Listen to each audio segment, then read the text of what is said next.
السلام ہے کہ جس نے ان کے نہ پرچے کٹائے نہ آگے کوئی بات کی. فرمایا جب 1200 صحابہ صدیق اکبر کے دور میں جام شہادت نوش کر کے ختم نبوت پر پہرا دے سکتے ہیں تو 2017 میں 8 ڈالیں چلی گئی تو پھر کیا کمال ہے تو مصطفیٰ جان رحمت کی ختم نبوت کی بات نہ ہے تو آقا کریم علیہ السلام کی ختم نبوت کی کاس نہ. تو پھر جب 1200 صحابہ اس میں بھی 700 حفاظ کرام وہ جام شہادت نوش کر گئے. یا تو فیض آباد نے صرف 8 آدمیوں کی جانوں کی نظرانے پیش کیے لیکن الحمدللہ اپنا سکہ منوا کر قائل اٹھے ہیں, اپنی بات کو منوا کر اٹھے ہیں. اللہ کریم ایسی سبھی قیادت ہمیں اور نصیب فرمائے.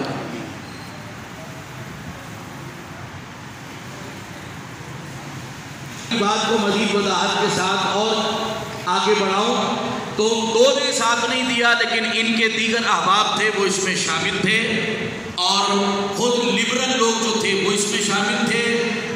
جو پڑھے لکھا طبقہ جو اپنے آپ کو مولوی نہیں کہتے بلکہ بھٹو صاحب نے کہا نورانی صاحب یہ مسئلہ مولویوں کا ہے لہذا مسجد میں لے جا کر حل کیجئے. تو کہتے ہیں نورانی صاحب الرحمٰ ٹھیک ہے میں مسجد میں لے جاؤں گا, ایک سوال کا جواب آپ سے چاہیے. کہا پوچھئے. کہنے لگے آپ پرائم منسٹر ہیں, وزیر اعظم کی کرسی پر بیٹھے ہیں, کرسی صدارت آپ کے پاس ہے, اگر کوئی شخص اٹھ کر یہ کہے کہ میں جناب آج سے پرائم منسٹر ہوں, آپ کا اس کے بارے میں کیا خیال ہے؟ امام اعظم سے لے کر اب تک ہمارے علماء دماغ سے وہ معاملات کو حل کر دیتے ہیں جس کے لیے مناظروں کی ضرورت پڑتی ہے. نورانی صاحب نے لبرل آدمی کو سمجھانا تھا تو سوال کیا کیا, بھٹو صاحب یہ مسئلہ میں مسجد میں لے جاؤں گا, ایک سوال کا جواب دیجئے. آپ پرائم منسٹر ہیں, آپ کے ہوتے ہوئے کوئی کہے کہ میں پاکستان کا وزیر اعظم ہوں, آپ کا کیا خیال ہے؟ بھٹو صاحب کے لیے دو ہی باتیں ہو سکتی ہیں, یا تو پاگل ہے, ایک وزیر اعظم کے میرے ہوتے ہوئے خود کو وزیر اعظم کہتا پاگل ہے, اور اگر پاگل نہیں ہے تو پھر حکومت کا خدار ہے, باقی ہے جو حکومت کو نہیں مانتا, پرائم منسٹر کو نہیں مانتا. نورانی صاحب الرحمہ مخاطب ہوئے, فرمایا ذوالفقار علی بھٹو صاحب یہ آپ کی ایک کرسی وزیر اعظم کی, مصطفیٰ جان رحمت کی کرسی پر, نبوت کی کرسی پر ایسی ہزاروں کرسیاں قربان ہیں. جب تیرے ایک وزیر اعظم کے ہوتے ہوئے دوسرا وزیر اعظم نہیں ہو سکتا, میرے آقا کے ہوتے ہوئے کوئی دوسرا نبی کیسے ہو سکتا ہے؟ بھٹو صاحب کہنے کے بس اگلی کوئی بات ہی نہیں ہے, آپ قرارداد پیش کریں, یہ بھٹو خود سائن کرے گا. اور دوستوں میں نہیں جانتا نہ اس کی پارٹی سے کوئی تعلق ہے, نہ ہم انہیں پسند کرتے ہیں, اور میں نے ان کا دور بھی نہیں دیکھا. میں یہ بھی نہیں جانتا وہ لبرل تھے تو کس قسم کے لبرل تھے, شرابی کبابی تھے کہ کچھ اور تھے, مجھے ان کی شخصیت سے کوئی لینا دینا نہیں ہے. لیکن ایک بات, چونکہ ظاہر کا بندہ ہوں, ظاہر کی دیکھنے والی آنکھ رکھتا ہوں, تو ایک بات میں جانتا ہوں, ختم نبوت کے مسودے پر اس نے جو دستخط کیے ہیں وہ بھٹو صاحب کی بخشش کے لیے کافی ہیں, وہ کافی ہیں. اور میں نے پاکستان کی تاریخ میں دیکھا جتنے سیاستدان گزرے, جتنے لبرل گزرے, جتنے جو ہے وزراء گزرے, کسی کو یہ مقام نہیں ملا. میں نے ضیاء الحق کی بھی خبر دیکھی ہے جو فیصل مسجد کے جو ہے وہ گراؤنڈ کے اندر ہے, اور میں نے جو ہے جناب گھڑی خدا بخش میں جو ہے وہ بھٹو کا مزار بھی دیکھا ہے کہ جس پر قبہ بھی بنا ہے, تربت پر چادر بھی چڑھی ہے, اور اطراف میں بچے قرآن کی تلاوت بھی کر رہے ہیں. میں نے کہا وزیر تو وہ بھی تھے, وزراء تو اور بھی تھے, لیکن یہ سعادت اوروں کو نہیں ملی کہ کسی کی تربت پر چادر ہوتی اور گنبد ہوتا اور بچے قرآن پڑھتے. اگر ظاہر کے اندر یہ عافیت بھٹو کو نصیب ہوئی ہے تو میرے مصطفیٰ نے باطن میں بھی خوب نوازا ہوگا, اس لیے کہ انہوں نے ختم نبوت پر آقا کی پہرا دیا ہے. ختم نبوت پر پہرا دے دیں تو ہمارے اکابر کا یہ جملہ کافی ہے, پیر مہر علی شاہ صاحب الرحمہ کا, کہ جو بھی ختم نبوت پر کام کرتا ہے مصطفیٰ کا دست شفقت اس کی پشت پر ہوتا ہے. اتنا کافی ہے کہ اللہ کریم ان کی بخشش فرما دے گا کہ جنہوں نے ختم نبوت کی کاس پر جو ہے وہ پہرا دیا ہے اور اپنی خدمات کو بروئے کار لے کر آئے ہیں. عزیزان من, یہی آج بھی کانفرنس کا مقصد ہے کہ ہمارے احباب جو باہر سن رہے ہیں وہ بھی جلدی مہمانوں سے قبل ہی مسجد فرقانیہ میں تشریف لے آئیں تاکہ ایک لاہور سے آنے والے مہمان اور دوسرے سرگودا سے آنے والے عالم دین آپ ان دونوں احباب کا بھرپور استقبال بھی کر سکیں اور انہیں بہترین انداز سے سماعت کر کے اپنی اور اپنی نسلوں کے عقیدے کی حفاظت بھی کر سکیں کہ ختم نبوت کیا ہے، کیسنا حساس مسئلہ ہے۔ اللہ کریم جل مجدہ ہم تمام کو ختم نبوت پر کامل ایمان نصیب فرمائے اور جب تک جیے حضور علیہ السلام کی ناموس اور ختم نبوت پر پہرا دیتے رہیں کہ یہی اصل زندگی ہے۔ مجھے بھی بریک لگنی مشکل ہے کہ جب شروع ہو جاؤں تو نیازی صاحب الرحمہ کا وہ جملہ یاد آ گیا۔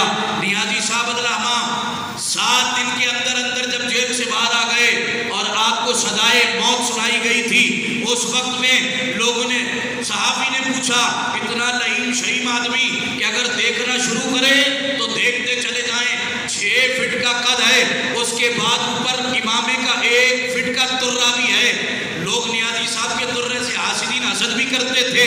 جب مدینہ شریف میں نیازی صاحب الرحمہ گئے تو لوگ کہنے لگے نیازی صاحب یہ ترے شرے یہاں نہیں چلتے، آپ مدینے میں بھی اقامت الدہر بن کر آئے ہیں، یہ ترہ نکال کر آئے۔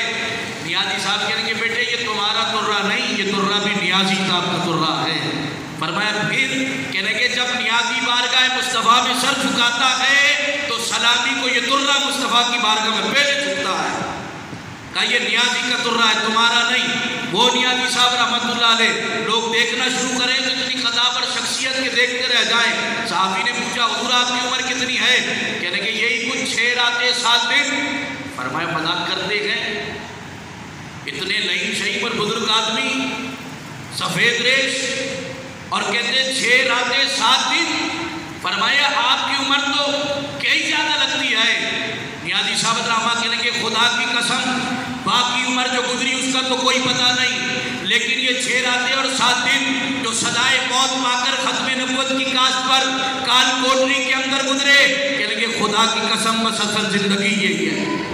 جو ناموس مصطفیٰ اور ختم نبوت پر صرف ہو جائے اصل زندگی یہی ہے۔ آج آپ یہاں بیٹھے ہیں، کوئی ساتھی بیچ میں اٹھنے کی کوشش نہ کرے کہ جو ختم نبوت پر وقت صرف ہو جائے اصل زندگی یہی ہے۔ جو مصطفیٰ کی ناموس کے لیے صرف ہو اصل زندگی یہی ہے۔ باقی زندگی کا کیا ٹھکانہ؟ میں اگر اس زندگی پر بات کروں تو مولانا حسن رضا بریلوی رحمت اللہ علیہ برادر اعلیٰ حضرت کہتے ہر آدمی پریشان ہے، امام صاحب نے ملا آپ چلے نہیں جانا، حضرت نے چھوڑ دیا، لیکن بتاتا ہوں یہ تعویذ بھی بڑا جم کر دیتے ہیں۔ اور علامہ عارف کمال نعیمی صاحب کے پاس لوگ چوک در چوک جاتے ہیں تو کوئی آتا جی حضرت یہ کام، دوسرا آتا کاروبار نہیں، تیسرا آتا اولاد فرما بردار نہیں۔ عجیب لوگ ہیں کہ جناب اتنے پریشان، ہر آدمی کسی نہ کسی طریقے سے پریشان ہے۔ اب حسن رضا بریلوی رحمت اللہ علیہ کیا کہتے ہیں؟ کہتے ہیں کیا مزے کی زندگی ہے زندگی عشاق کی، توجہ رہے، کہتے ہیں کیا مزے کی زندگی ہے زندگی عشاق کی، آنکھیں ان کی جستجو میں دل میں ارمان جمال۔ کیا تم پھنسے رہو، کوئی کاروبار میں پھنسا رہے، کوئی اولاد میں پھنسا رہے، کوئی جو ہے وہ نرم گرم موسم میں پھنسا رہے۔ فرمایا عاشقان مصطفیٰ کی تو زندگی یہ ہے کہ ان کی آنکھوں میں آقا کی جستجو رہتی ہے اور دل میں حضور کا جمال رہتا ہے۔ اتنے سکون اور اطمینان کی زندگی گزارتے ہیں، صرف گنبد خضرا کے مکی کی طرف نظر ہے اور کہیں دیکھتے ہی نہیں ہیں، جو انہیں کچھ اور دنیاوی تھپیڑے جو ہیں ان پر اثر انداز ہو سکے۔ میں نے کہا عشاق کی زندگی پوچھنی ہے، نیازی صاحب سے پوچھو 6 راتیں اور 7 دن کے اندر انہوں نے کیا کچھ دیکھا ہوگا۔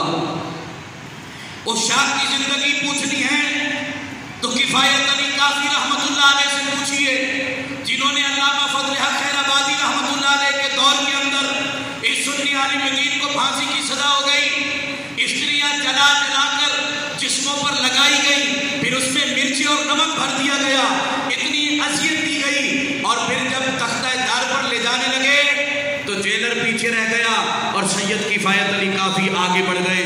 جیلر کہنے لگا حضور پھانسی کی سزا پانے والوں کو تو کھینچ کھینچ کر ہم تختہ دار پر لاتے ہیں اور آپ ہیں کہ خرامہ خرامہ خود ہم سے تیز چلے جا رہے ہیں۔ آپ نے فرمایا وہ ظلم کر کر آتے ہوں گے، میں تو اپنے نبی سے وفا کر کر آیا۔ وہ وفا کر کر آیا ہوں، اور کہتے تم کیا جانو جو میں نے رات نہیں نام لکھی ہے نا، جو پڑھتے سونا چمن رہ جائے گا، وہ کلام کی فائدہ کافی رحمہ کا ہے۔ کہتے یہ نئی نعت تازی میں نے رات ہی لکھ کر خود مصطفیٰ کو سنائی ہے، جو جیلوں میں آ کر ہمارے بزرگوں کو اپنی زیارت سے مشرف کرا دیں۔ یہ ہے عشاق کی زندگی۔ یہ عاشقان مصطفیٰ پابند سلاسل بھی ہوں تو بھی جیل میں ان کے مزے ہوتے ہیں۔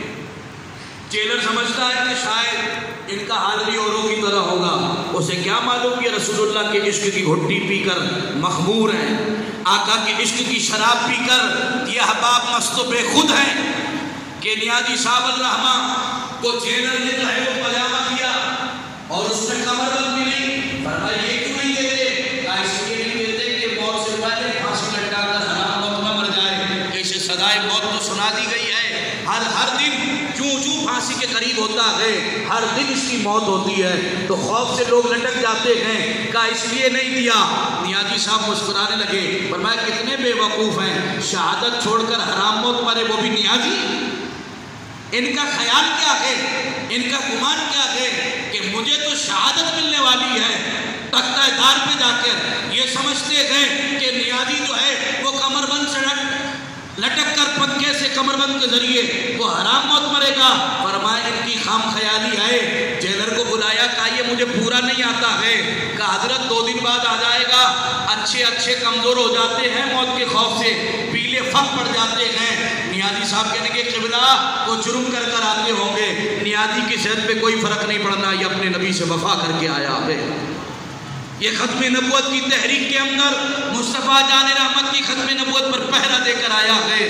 یہ ہیں تمہارے علماء، یہ ہیں آپ کے اسلاف، یہ ہیں آپ کے بزرگ، جن پر آپ جتنا فخر کریں اتنا کم ہے۔ میں بلا تاخیر نعت رسالت امام صلی اللہ علیہ وسلم کے لیے دعوت دیتا ہوں محترم جناب مکرم صاحب کو کہ تشریف لائیں اور نعت رسالت امام صلی اللہ علیہ وسلم پیش فرمائیں۔